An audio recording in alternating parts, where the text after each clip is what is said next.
రాబోతా ఉన్నాడట. ఇప్పుడు గాడిద మీద వస్తా ఉన్నాడు. అప్పుడు ఎలా వస్తాడు అంటే మేఘాల మీద ఆయన వస్తాడట. భక్తులు మంచి పాట రాశారు. మేఘాల మీద యేసు కూర్చున్నాడు, పరిశుద్ధులందరూ ఆయన చూస్తారు, ఆయనను ఎదుర్కొంటారు, ఆయన కొనిపోబడతారు అనే వచ్చిన మందులో రాయబడి ఉంది.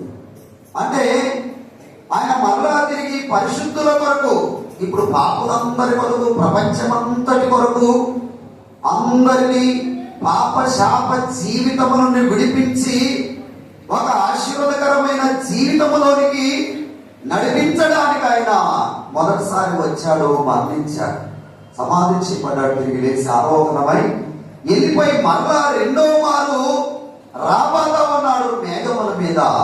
మరి ఎవరి కొరకు అంటే అందరి కొరకు కదట. రక్షింపబడి ఆయనలో జీవిస్తూ ఆయన ఇచ్చిన రక్షణ భాగ్యమును కాపాడుకుంటూ ఎక్కడ పడిపోకుండా కడ వరకు, ఆయన వచ్చేంత వరకు మధ్యాకాశములు ఆయన కడబోర మ్రోగ ఆ బోర వినంత వరకు ఎవరైతే ఈ భూమి మీద నమ్మకంగా ఉంటారో వారి కొరకు ఆయన రాబోతా